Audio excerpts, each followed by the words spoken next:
Hello, Gaddis Gamers. Let's take a minute and talk about scale. So, I've had some questions from people about scaling to the different types of games you have.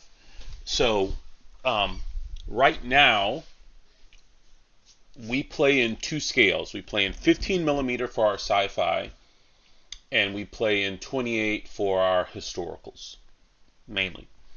So, why those two scales? Well, if you want more things on the table, the scale has to be smaller to fit more things onto a 4x6 table, right? So the more miniatures you have, the bigger your army, the smaller the scale needs to be. So if you want to do a battle of Curse with hundreds of tanks, you might have to go down to 15 or even 10 or 6 millimeter to get the number of vehicles that you want to simulate that battle. For a skirmish game where you only have like a handful of models, then you can move up into larger scales to represent the units that you have. So when we talk about scale, think about it in army size. So the bigger the army, the smaller the scale, the less miniatures you have, the larger the scale you can go into.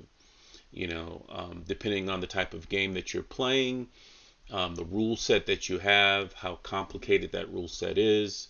I know that some of the tactical spaceship games that we play, each person has one ship model because the rules require that you go through a lot of actions to destroy that ship. And if you had a lot of ships, you'd be playing for a week. So and then there's other games that we play where you can go through, pretty quickly. So we have a lot of models because they're gonna, we want to get in and out in an hour, and you can just grind right through it. So a lot of it depends on the rules that you're playing, the size of the armies that are required to play those rules, and how many miniatures you need to have to execute that. Now, let's talk about relative scales, right?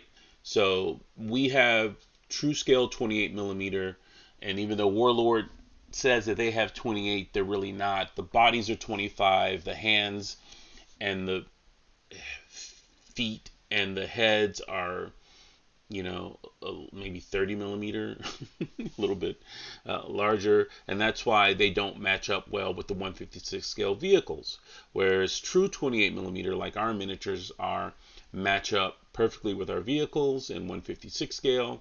Warlord probably fits better with 148 scale, I think, because of the heroic proportions that they have on their miniatures. So when you look at how vehicles look versus infantry, you find the fit that works best for you. You also, if you guys have played Dust, those are 148 scale. Their vehicles 148 scale. They all match up quite nicely. Now you can take the Warlord infantry and match them up with Tamiya or Dust vehicles, and they look just fine. But all the vehicles should be 148. I've seen games played with 148 vehicles across the board, and you couldn't tell. It's only when you start mixing 156 and 148 does it start to seem kind of weird. Until you get into big, gigantic tanks like King Tigers and things like that. So, if you are comfortable with mixing and matching, you can find a scale that matches your play style and what you're looking for. Again, when we're talking about army size games, smaller the scale is probably the better. 15 millimeter seems to be a sweet spot when it comes to American Civil War, American Revolutionary War, Napoleonics. I've seen other rule sets where 28 millimeters worked fine because you're dealing with a particular battle, not the whole, 1,000 men on a side type of a game. I know that D&D is 25 millimeter traditionally, and I think maybe they've moved up to 28 since the last time I played. I don't know, but you can take a look at that, look around, and see what what people have on the table, and a lot of fantasy stuff, the scale doesn't really matter because it doesn't exist in real life. So, there's nothing to compare it to. But if you see a car on the table with your Marvel Prices protocol, you know how big a car is compared to a person, unless you're dealing with the Hulk, but a regular Hawkeye or, regular guy standing next to a car, what that scale is. So, the same thing when you're dealing with, historical, actual, real vehicles. What the relative scale is compared to a person. So, you know, you have to feel comfortable with the miniatures you're putting on the table, and we try to take a lot of the guesswork out of it for you by providing, 156 vehicles, 28 millimeter infantry, and you can match up your terrain and everything with it, just fine. So there's no surprises there. And our 15 millimeter sci-fi stuff, because the vehicles are so much larger, and you need more of them, we provide those in 15 millimeter with crystalline, and with those people that are playing skirmish games and you only need one tank, maybe 10, 15 infantry, then you can get it in 156 scale. That's not a problem at all.